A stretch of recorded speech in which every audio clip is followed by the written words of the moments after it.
कितनी जोर जोर से टीवी देख रहे हैं मम्मी जी पापा जी। इनको बिल्कुल अकल ही नहीं है। चिंटू उठ जाएगा तो मेरे लिए काम करना मुश्किल हो जाएगा। सुबह का टाइम था और त्रिशा रसोई में नाश्ता बना रही थी। उसके सास ससुर को न्यूज देखने का बहुत शौक था और वो 1 मिनट के लिए भी टीवी बंद करना पसंद नहीं करते थे। त्रिशा, मेरा नाश्ता और टिफिन कब रेडी होगा? तुम आज फिर से मुझे मेरे राक्षस बॉस से डांट खिलवाओगी। अरे कर ही तो रही हूँ, मेरे क्या 4 हाथ है?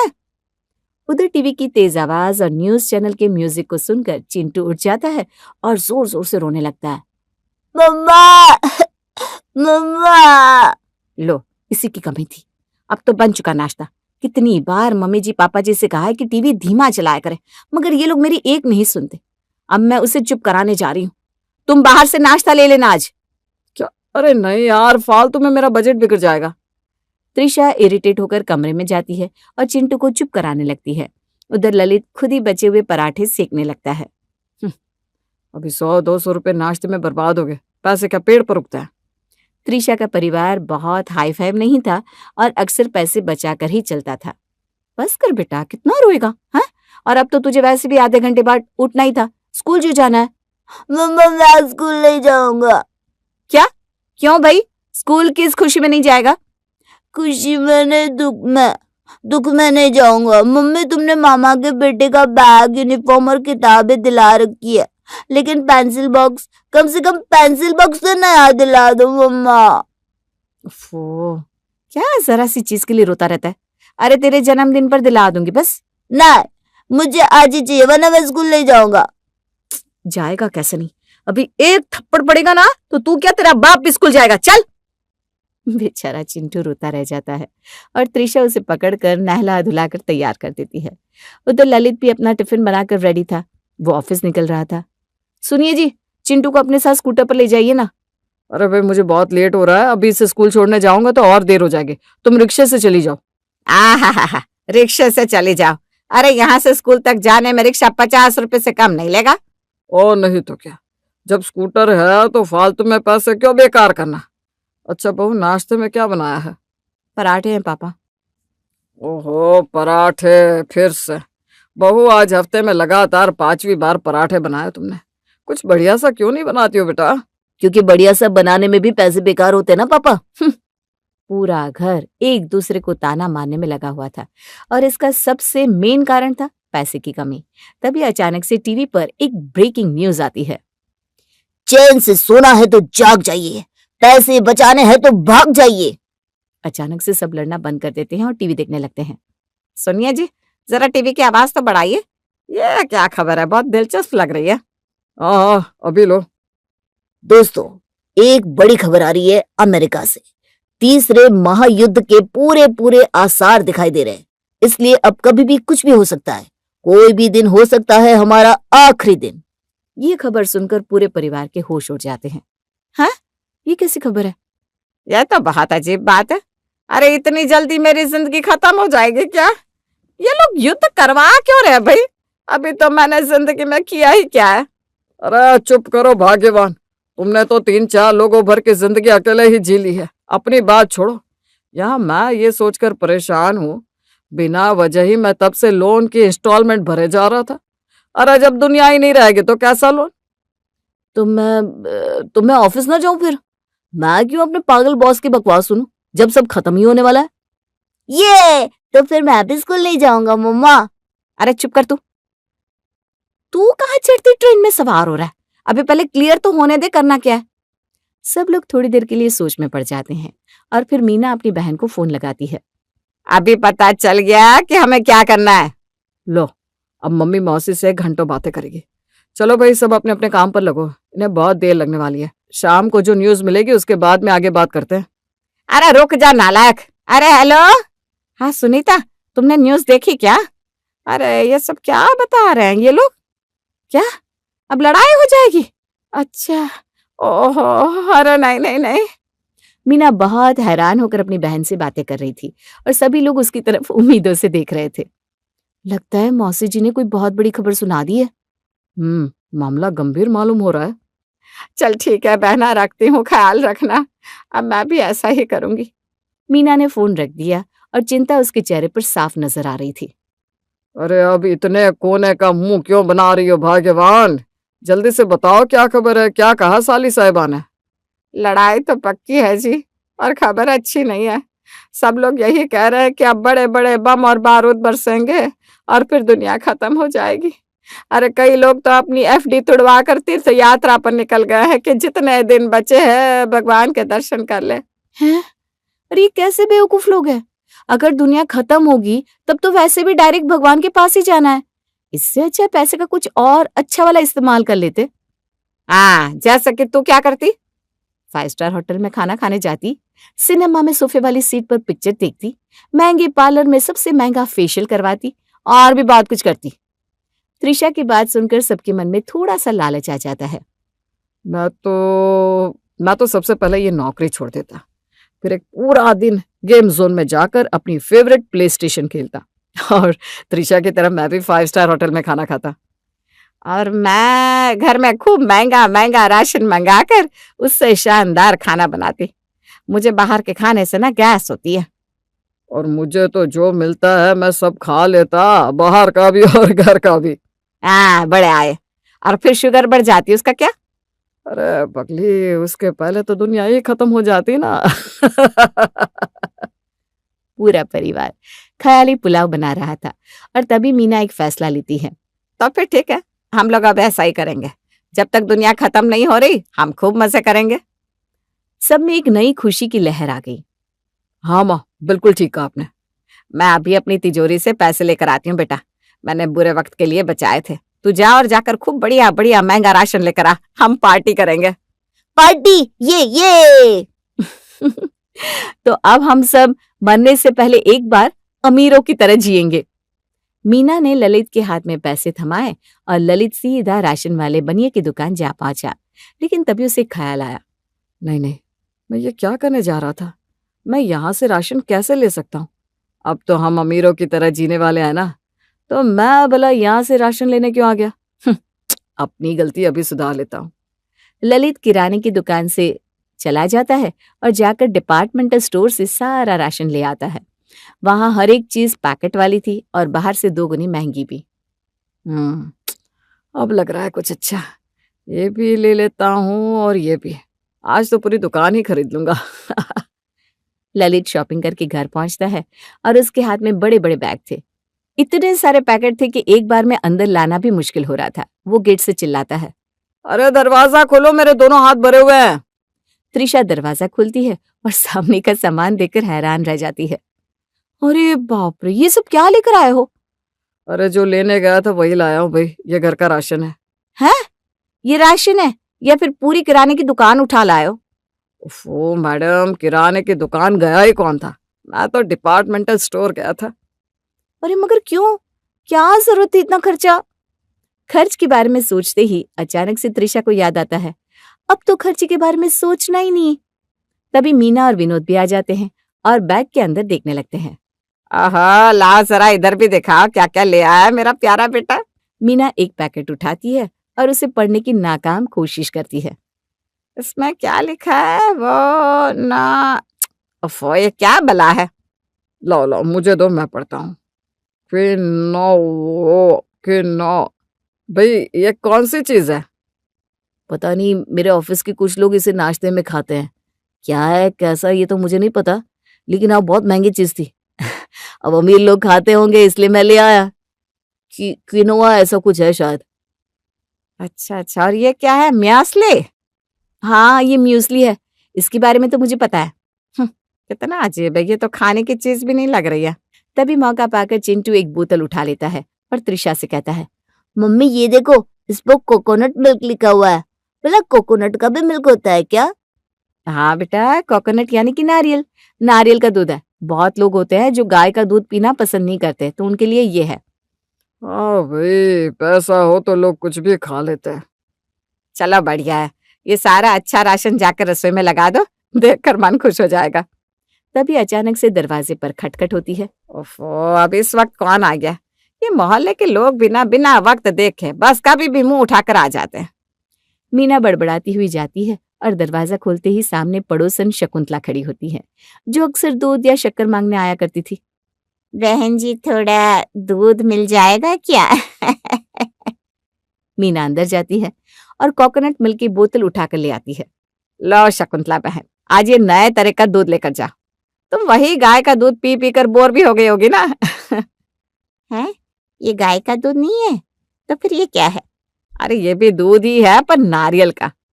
नारियल का दूध ऐसा भी होता है क्या? नारियल का तो पानी सुना है भाई। नहीं नहीं, आजकल नारियल का दूध भी होता है और हमारे यहाँ तो यही चलता है। मौका मिला तो पूरे परिवार ने खूब फेंकम फेंकी करी और शकुंतला हैरान होकर बोतल लेती है और बाहर चली जाती है। जाते जाते बार बार घर की तरफ देखती है।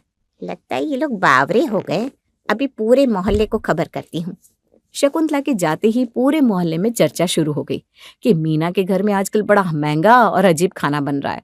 इधर घर के अंदर सब लोग पूरी तरह अमीरों वाली फील में आ चुके थे। चलो बहू, अब ये जो इतना महंगा राशन आया है उससे कुछ बढ़िया बनाते हैं। हाँ मम्मी जी, आज तो कुछ ऐसा बनाएंगे कि खुद हमें भी समझ में नहीं आएगा कि ये डिश है क्या। फिर क्या था, रसोई में अजीब अजीब से एक्सपेरिमेंट शुरू हो गए। क्विनोआ को चावल की तरह पकाया गया, म्यूसली में नमक डाल दिया गया और कोकोनट मिल्क में खीर बनाने की नाकाम कोशिश हो रही थी। फिर सारा खाना डाइनिंग टेबल पर लगाया गया। बहू ये क्या बनाया है? इस डिश का जरा नाम तो बताओ।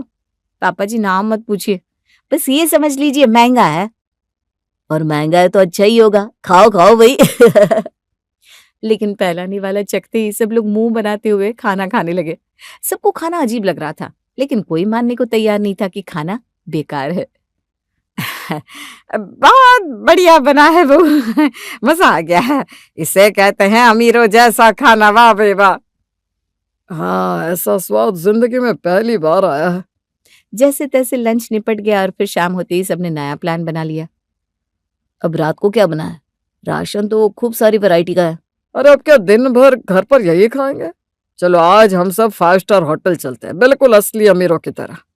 ये 5 स्टार होटल मैं भी जाऊंगा। ये वाह पापा जी, क्या आइडिया दिया है। आज तो पूरी तरह मजा ही आ जाएगा। सब तैयार होकर 5 स्टार होटल पहुंचते हैं। अरे बहू, तूने तो इतना सारा मेकअप पोत लिया, मेरी तरफ भी देख लो। मेरी साड़ी ठीक लग रही है ना? अरे मम्मी जी एकदम रेखा लग रही है। और रेखा, टेंशन ना लो। सब लोग कॉन्फिडेंस में अंदर घुसते हैं और एक वेटर उनसे दरवाजे पर ही पूछ लेता है, सर क्या आप लोगों का रिजर्वेशन है? जी नहीं है, लेकिन हमें एक टेबल दे दो ना। ओह अच्छा ठीक है सर, लेकिन हमारे यहाँ ऐसी इमरजेंसी में टेबल मिलती नहीं है, इसके लिए आपको एक्स्ट्रा चार्जेस पे करने पड़ेंगे। अरे तो हम आपको दे देंगे ना एक्स्ट्रा पैसे। आप हमारे लिए टेबल तो बुक करिए भाई साहब, हम क्या गरीब है? ऑफ कोर्स सर, आइए आइए। वेटर उन्हें बिठा देता है और जाते वक्त 2-3 बार पलट पलट कर देखता है। देखो तो कैसे हमें घूर रहा था, तुष्ट वेटर। अरे छोड़िए ना उसे, ये देखिए, ये मेनू में ना न जाने क्या क्या लिखा है, कुछ समझ में नहीं आ रहा। अरे इसमें सोचना क्या है, जो सबसे महंगा है वही मंगा लो। हाँ पापा जी ने बिल्कुल ठीक कहा, वही सही रहेगा। अब इतने बड़े होटल में सब कुछ अच्छा ही मिलेगा ना। वो लोग ऑर्डर देते हैं और गलत शलत नाम बोलते हैं। वेटर हल्का हंसकर चला जाता है। देखा कैसे मुस्कुरा रहा था वो। हाँ, जैसे हमें कुछ आता ही नहीं हो। अरे कुछ भी कहो, इन बड़ी जगहों में ना लोग बड़े छोटे छोटे होते हैं। उसे क्या लगता है हमारे पास पैसा नहीं है क्या? जब वेटर खाना लेकर आता है तो फिर से थोड़ा मुस्कुराता है और बस यहीं से बात बिगड़ जाती है। क्या हुआ भाई? हाँ, तुम बार बार हंस क्यों रहे हो? हाँ, हमने कोई जोक तो नहीं मारा भैया? नहीं सर, ऐसा कुछ भी नहीं है। वो लोग बहस को आगे बढ़ाने ही वाले थे कि तभी होटल की टीवी पर न्यूज चलने लगती है। बड़ी खबर, दुनिया भर के नेताओं ने मिलकर युद्ध टालने का फैसला किया है। अब तीसरे विश्व युद्ध का खतरा लगभग खत्म हो गया है। आप सब अब चैन की सांस ले सकते हैं। नमस्कार। ये खबर सुनते ही पूरा परिवार जैसे बैठे बैठे ही जम जाता है। थोड़ी हिम्मत जुटाकर ललित बेचारा अपना गला साफ करते हुए कहता है, तो मतलब अब कुछ नहीं होगा, कोई लड़ाई नहीं? यानी कि हमने जो सोचा था वो सब गलत था। अरे ऐसा मत कहो भाई, लड़ाई करवा दो, कोई तो लड़ाई करवा दो। मुझे तो रोना आ रहा है। तो हमारा सारा पैसा, हमने तो एक ही दिन में पूरे महीने की कमाई खर्च कर डाली और अभी तो इस होटल का बिल भी आना बाकी है। आसपास बैठे लोग उनकी बातें सुनकर हंसने लगते हैं। लगता है इन्होंने पहले ही दुनिया खत्म मान ली थी और अब दुनिया की जगह इनके बटुए से सारा पैसा खत्म हो गया लगता है। वेटर सही मौका पाकर बिल लेकर आता है और सामने रख देता है। टेबल पर रखा बिल देखकर सबके चेहरे उतर जाते हैं। हे भगवान, इतना ज्यादा! और क्या खाने में हीरे मोती जड़े थे भाई? 5 स्टार होटल है सर, ये तो आम बिल है। यहाँ तो चाय भी 500 की मिलती है। मजबूरी में ललित बेइज्जती से बचने के लिए बिल भरता है और सब वहां से उतरा हुआ मुंह लेकर बाहर आते हैं। हे भगवान, ये क्या कर दिया हमने! अरे अब तक तो शकुंतला ने पूरे मोहल्ले में बता भी दिया होगा कि हम नारियल का दूध पी रहे हैं। मैं तो घर से बाहर ही नहीं निकलूंगी। पहले ये सोचिए मम्मी जी, घर कैसे चलेंगे? रिक्शे के भी पैसे नहीं बचे हैं। पैदल ही चलो, 5 स्टार का खाना खाया, हजम भी तो होना चाहिए। सब एक दूसरे को देखने लगते हैं। सुबह तक जो अमीर बनने का सपना देख रहे थे, अब उन्हें अपनी असली हालत समझ में आ गई थी। राजेश शर्मा के घर में उस रात खाने की मेज पर जो बात शुरू हुई, उसने पूरे खानदान की नींद उड़ा दी। पापा, इस बार दिवाली पर गाड़ी लेंगे क्या? मतलब इस बार सच में? हर साल बोलते हो अगले साल, इस बार पक्का लेनी है। हाँ बेटा, इस बार पक्का सोच रहा हूँ। अगले हफ्ते जाकर बुकिंग करके आता हूँ। सच में पापा? तो रात को आइसक्रीम खाने जाएंगे ना सब मिलकर गाड़ी में, और कोल्ड कॉफी भी पीने चलेंगे ना? नाइट शो भी देखेंगे पापा? हाँ बेटा, आइसक्रीम भी, कोल्ड कॉफी भी, नाइट शो भी, जहाँ बोलोगे वहां चलेंगे सब। पापा, मुझे चॉकलेट वाली बड़ी कप चाहिए, वो 150 वाली। मिलेगी बेटा, पक्का मिलेगी। पापा कौन सा मॉडल लेंगे? क्रेटा लेंगे या एर्टिगा? मेरे दोस्त के पापा ने एर्टिगा ली है, बोलते हैं बहुत बढ़िया है, 7 लोग बैठ जाते हैं आराम से, फैमिली के लिए एकदम सही है। एर्टिगा ही देख रहे हैं, 7 सीट है, हम सब आ जाएंगे आराम से, दादी जी भी। बेटा, जब गाड़ी आए तो एक बार मंदिर घुमा देना मुझे, कब से नहीं गई। माँ, आपको तो सबसे पहले बैठाऊंगा, पक्का। पापा, व्हाइट कलर रखना। नहीं, रेड। ब्लैक सबसे बढ़िया लगता है पापा, कितना स्मार्ट लगता है ब्लैक में। पहले खाना खाओ, कलर के लिए बाद में लड़ लेना आपस में। अगले हफ्ते राजेश शोरूम से बुकिंग करके लौटे तो चेहरा बता रहा था सब कुछ। हो गया क्या? हाँ, बुकिंग हो गई। व्हाइट एर्टिगा मंगलवार को डिलीवरी है। कविता ने हाथ जोड़े, भगवान का शुक्र है। राजेश जी, एक बात बोलूं, अपने पूरे खानदान में किसी के पास गाड़ी नहीं है, ना मेरे मायके में ना आपके घर में, ये पहली गाड़ी आ रही है। पता है कविता, और जब घर वालों को पता लगेगा तो हमसे ज्यादा वो एक्साइटेड हो जाएंगे। जी बिल्कुल सही कह रहे हो बेटा, खुशी बांटने से बढ़ती है, सबको बता तो सही। राजेश बैठ गए और एक एक को फोन लगाने लगे। नमस्ते ताऊ जी, अरे एक खुशखबरी है, गाड़ी बुक करवा दी हमने, मंगलवार को डिलीवरी है, व्हाइट एर्टिगा की। अरे वाह राजेश, बधाई हो बेटा। सुनो, राजेश ने गाड़ी ले ली, पूरे खानदान में पहली गाड़ी आएगी। बहुत अच्छा किया बेटा। अरे बहुत अच्छा हुआ बेटा, भगवान की कृपा है, घर में गाड़ी आई तो सबको सुविधा हो जाएगी। अरे बेटा, कितने की पड़ी? ताऊ जी 10 लाख के करीब है। अरे वाह, बढ़िया है बेटा, अब एक बार फैमिली ट्रिप पर भी चलेंगे सब मिलकर। हाँ ताऊ जी, जरूर चलेंगे, शिमला चलते हैं एक बार। और ताऊ जी, आप लोगों को जब भी जरूरत हो बस एक बार बोल देना, समझो गाड़ी आपकी ही है। अरे नहीं नहीं राजेश, तेरी गाड़ी है। ताऊ जी, घर की गाड़ी है, आप कभी भी ले लेना, आखिर परिवार होता किस लिए है। फिर चाचा जी सुरेश को नंबर लगाया। चाचा जी, गाड़ी आ रही है मंगलवार को, एर्टिगा है व्हाइट कलर की। अरे बधाई हो यार, बढ़िया चॉइस है, फैमिली के लिए एकदम सही। चाचा जी, आप लोगों को जब भी कहीं जाना हो बस बोल देना, गाड़ी ले लेना, कोई तकलीफ नहीं। यार तू बड़ा दिल वाला है। अरे भाई, घर की गाड़ी है। चाची जी ममता का फोन खुद आ गया। बेटा, सच में गाड़ी आ रही है, मुझे तो लाजपत नगर जाना था कब से, अब सुविधा हो जाएगी। चाची जी, आप बस बोल देना, मैं खुद छोड़ाऊंगा। नहीं बेटा, हम खुद ले जाएंगे। अरे चाची जी, गाड़ी आपकी ही है, जब चाहे ले जाना। जीते रहो बेटा, भगवान तुम्हें खूब तरक्की दे। राजेश ने फोन रखा। मन में एक हिसाब चल रहा था, 10 लाख की गाड़ी, हर महीने 12,000 की EMI, ऊपर से पेट्रोल, सर्विस, इंश्योरेंस। उसने एक लंबी सांस ली और सोचा कोई बात नहीं, परिवार के काम आएगी तो अच्छा ही है। मंगलवार को सफेद एर्टिगा घर के आगे आकर रुकी। छोटू दौड़कर बाहर आया। आ गई हमारी नई कार, आ गई। पापा, कितनी सुंदर है, देखो कितनी चमक रही है। आयुष अंदर बैठ गया। पापा स्टीयरिंग कितना स्मूथ है और अंदर से कितना बड़ा है। दादी जी बाहर आई और गाड़ी पर हाथ फेरा। बेटा, भगवान इसे हमेशा सलामत रखे, घर में बरकत आए, ला इसकी पूजा कर तू। कविता ने गाड़ी के आगे दिया रखा और हाथ जोड़ लिए। राजेश चुपचाप खड़े थे। इतने साल की मेहनत आज सामने खड़ी थी। उस रात पूरा परिवार गाड़ी में लॉन्ग ड्राइव पर निकला। छोटू को चॉकलेट वाली बड़ी कप मिली। नेहा ने रूफ टॉप को खोला। आयुष ने म्यूजिक चलाया। दादी जी पीछे बैठकर मुस्कुराती रही। कविता ने राजेश की तरफ देखा और धीरे से कहा, राजेश जी आज बहुत अच्छा लग रहा है। हाँ कविता, बहुत अच्छा लग रहा है। पर राजेश को क्या पता था कि ये खुशी उसे बस एक रात के लिए मिली थी। गाड़ी आने के तीसरे दिन ही संडे था। सुबह सुबह आयुष और छोटू बाल्टी, मग और कपड़ा लेकर बाहर निकल गए। भैया, पहले बोनट साफ करते हैं। पहले पानी डालते हैं पूरी गाड़ी पर, फिर साफ करते हैं, ऐसे करते हैं। भैया, शाम को घूमने जाएंगे ना पापा के साथ? हाँ यार, पापा बोल रहे थे शाम को कनॉट प्लेस चलेंगे, इसलिए तो साफ कर रहे हैं।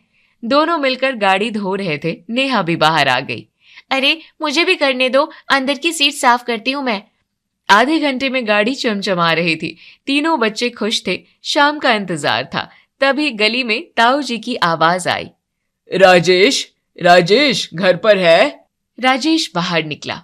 बेटा, आज मुझे गुड़गांव जाना है, पुराने दोस्त है वहां, बहुत दिन हो गए, गाड़ी मिल जाती तो अच्छा रहता। राजेश ने एक पल गाड़ी की तरफ देखा, फिर बच्चों की तरफ देखा। तीनों चुपचाप खड़े थे। ताऊ जी, हाँ ले जाओ। अरे बेटा, शाम तक वापस कर देंगे। चाबी गई, ताऊ जी गए। छोटू ने हाथ में पकड़ा कपड़ा नीचे रख दिया। आयुष अंदर चला गया। नेहा वहीं खड़ी रही। पापा, हम लोग तो शाम को जाने वाले थे। बेटा, ताऊ जी का काम था, कल चलेंगे। नेहा कुछ नहीं बोली, अंदर चली गई। उस दोपहर राजेश को दुकान पर सप्लायर से मिलना था। दिल्ली की गर्मी जानलेवा थी। स्कूटी निकाली और निकल गए। दुकान पहुंचे तो पसीने से भीगे हुए थे। बगल वाली दुकान के रामकिशन भैया ने देखा। अरे राजेश भाई, स्कूटी से? अरे नई गाड़ी नहीं लाए? कल तो दिखा रहे थे सबको। अरे यार, आज गाड़ी घर पर ही रखी है। अच्छा, वैसे भाई एक बात बोलूं, मेरे साथ भी यही हुआ था जब मैंने गाड़ी ली थी। पहले महीने में ही रिश्तेदारों की गाड़ी हो गई थी। अब मैं चाबी घर में नहीं रखता, अपनी जेब में रखता हूँ। शाम को ताऊ जी ने गाड़ी वापस की। राजेश बाहर गए। गाड़ी देखी तो पेट्रोल की सुई ई पर थी। अंदर झांका तो पिछली सीट पर चिप्स के खाली पैकेट पड़े थे। एक जगह कुछ गिरा हुआ था। राजेश अंदर आए। कविता ने चेहरा देखा। क्या हुआ? पेट्रोल खाली है और अंदर चिप्स के छिलके पड़े हैं। कितना था पेट्रोल सुबह? पूरा भरा था, कल ही डलवाया था। गुड़गांव गए थे तो कम से कम 60-70 किलोमीटर हुआ होगा। और पेट्रोल? सुई ई पर है। कविता चुप रही। राजेश ने मन में हिसाब लगाया। कल 2000 का पेट्रोल डलवाया, आज खाली। कल फिर डलवाना पड़ेगा। ऊपर से 5 तारीख आने वाली है और ताऊ जी को कुछ बोल भी नहीं सकता। 5 तारीख को सुबह राजेश के फोन पर मैसेज आया। आपके अकाउंट से 12,847 रुपए EMI काट ली गई है। राजेश ने फोन रखा और खिड़की से बाहर देखा। गाड़ी खड़ी नहीं थी। चाचा जी सुबह ही ले गए थे। बोले थे ऑफिस में कोई जरूरी मीटिंग है। किस्त मैं भर रहा हूँ, पेट्रोल मैं डलवा रहा हूँ, सर्विस भी मैं कराऊंगा, इंश्योरेंस भी मेरा, और गाड़ी में बैठ चाचा जी रहे हैं। कविता चाय लेकर आई। राजेश जी, आज आयुष की स्कूल में पेरेंट्स मीटिंग है, गाड़ी से चलते हैं। गाड़ी नहीं है, चाचा जी ले गए। तो ऑटो से चलते हैं। कविता ने चाय रखी और चुप हो गई। उसी हफ्ते गुरुवार की शाम को चाची जी का फोन आया। बेटा कविता, कल मुझे सरोजनी नगर जाना है, थोड़ी शॉपिंग है, गाड़ी मिल जाती तो अच्छा रहता। जी चाची जी, राजेश जी से पूछती हूँ। कविता ने राजेश को बताया। दे दो। आप कभी तो मना किया करो, बच्चे कितना नाराज हो रहे हैं कि हमारी गाड़ी में हम घूम ही नहीं पा रहे। राजेश जी, छोटू को कल डॉक्टर के पास जाना है, खांसी है उसे। तो क्या करूं बताओ? चाची जी, ताऊ जी को मना कर दूं, वो तो यही कहेंगे ना कि गाड़ी आ गई तो घमंड चढ़ गया इससे। तुम समझ नहीं रही हो, मुझे सब कुछ सोचना पड़ता है। ऑटो से ले जाना। ठीक है। अगले दिन कविता छोटू को ऑटो में लेकर डॉक्टर के पास गई। धूप में, भीड़ में, और गाड़ी सरोजनी नगर में खड़ी थी। रात को राजेश दुकान से लौटे तो थके हुए थे। स्कूटी खड़ी थी। अंदर आए, पानी पिया। पापा, आज फिर स्कूटी से गए थे? हाँ बेटा। पापा, गाड़ी है ना हमारी? राजेश ने आयुष की तरफ देखा। बेटे के चेहरे पर कोई गुस्सा नहीं था, बस एक सवाल था। हाँ बेटा, हमारी है। तो हम क्यों नहीं चलाते? राजेश के पास जवाब नहीं था। कुछ दिनों बाद आयुष के दोस्त करण का बर्थडे था। पापा, मैं करण के घर जा रहा हूँ, गाड़ी मिलेगी? बेटा, गाड़ी तो चाचा जी ले गए हैं, सुबह से स्कूटी से जा सकते हो। ठीक है पापा, स्कूटी से चला जाता हूँ। आयुष स्कूटी लेकर निकल गया था और करण का घर वसंत कुंज में था। करण के घर के बाहर पहुंचा तो गेट के पास एक सफेद एर्टिगा खड़ी थी। आयुष की नजर पड़ी तो पैर वहीं रुक गए। वही नंबर प्लेट थी, वही बम्पर पर खरोच जो डिलीवरी के दिन से थी। आयुष वहीं खड़ा रह गया। करण बाहर आया। अरे आयुष, आ गया? स्कूटी से आया? तेरी नई गाड़ी नहीं लाया? वो घर पर नहीं थी। घर पर नहीं थी मतलब? अरे वो सामने खड़ी है गाड़ी। अच्छा, तो ये है तुम्हारी गाड़ी? पर अभी अभी कोई अंकल लेकर आए थे, बोल रहे थे पास में किसी से मिलना है, गाड़ी यहीं खड़ी करके गए हैं। आयुष चुप रहा। यार सच में, तेरी नई गाड़ी में तू स्कूटी से आया और अंकल मजे से घूम रहे हैं। यार तेरे पापा बड़े महान है सच में। लेकिन यार आज के जमाने में ऐसा कौन करता है? 10 लाख की गाड़ी ली, EMI भर रहे हो और दूसरे एंजॉय कर रहे हैं। पर ये कहाँ की समझदारी है? यार छोड़ ना।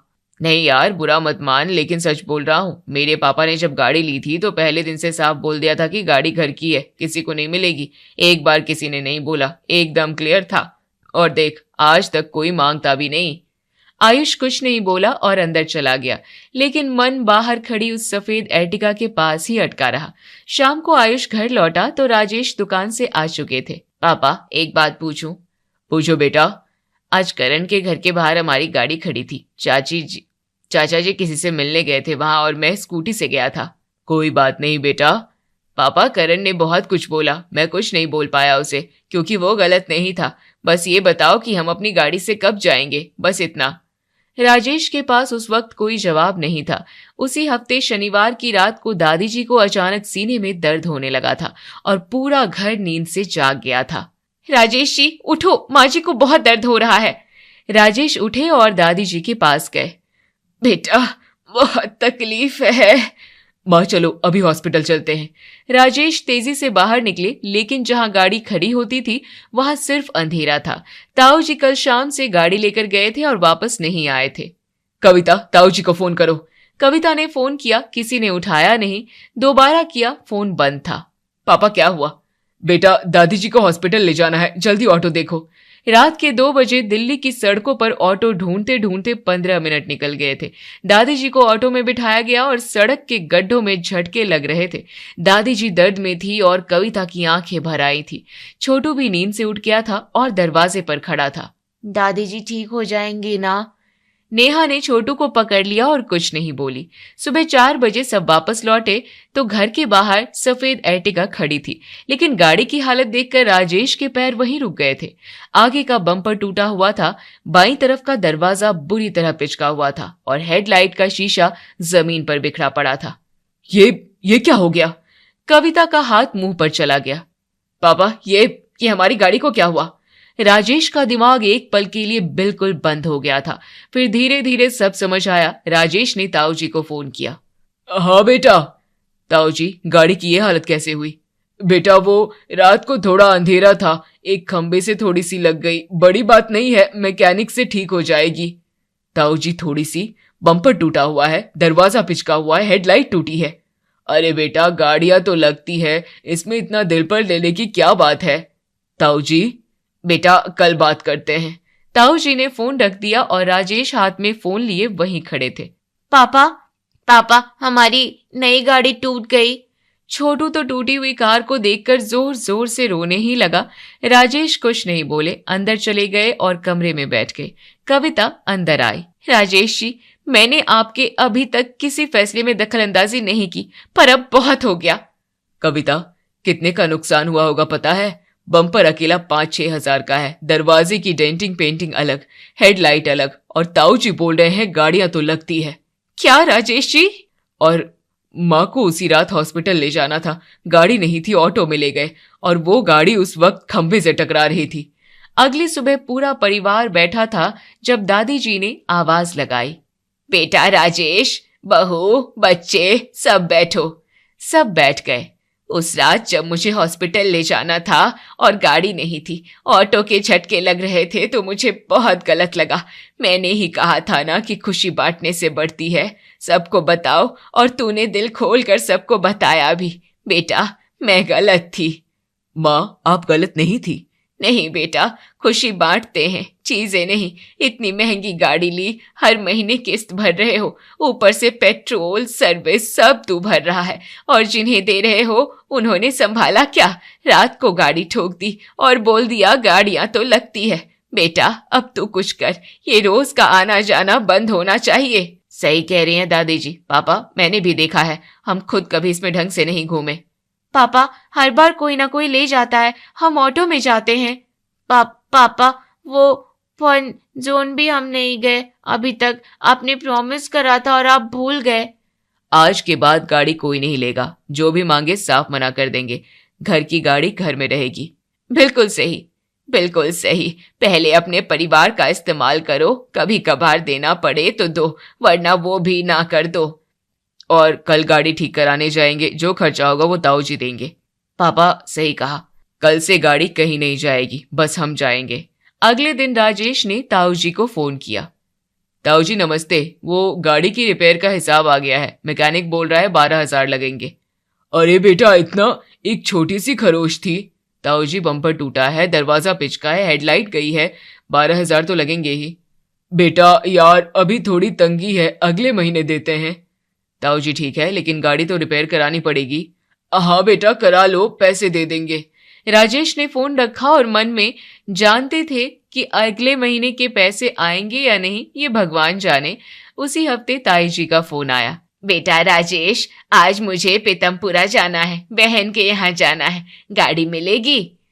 ताई जी नहीं होगा। क्यों बेटा, जरूरी है जाना? जी ताई जी, आज घर पर जरूरत है। अरे बेटा, बस 2 घंटे का काम है।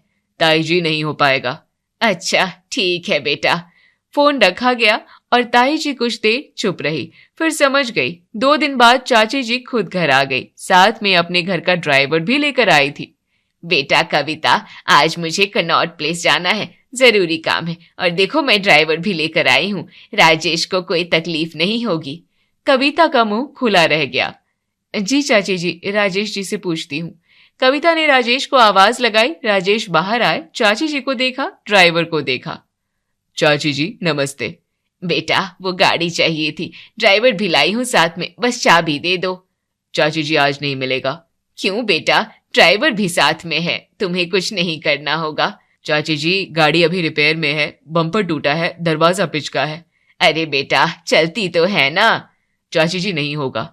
चाची जी का चेहरा बदला, ड्राइवर को इशारा किया और चली गई। कविता ने राजेश की तरफ देखा। राजेश जी, आज तो ड्राइवर भी लाई थी। कविता, ड्राइवर लाओ या हाथी लाओ, गाड़ी नहीं जाएगी। अगले हफ्ते बाजार में राजेश की मुलाकात ताऊ जी से हो गई थी। अरे राजेश, कैसे हो बेटा? ठीक हूँ ताऊ जी। बेटा एक बात बोलूं, बुरा मत मानना। बोलो ताऊ जी।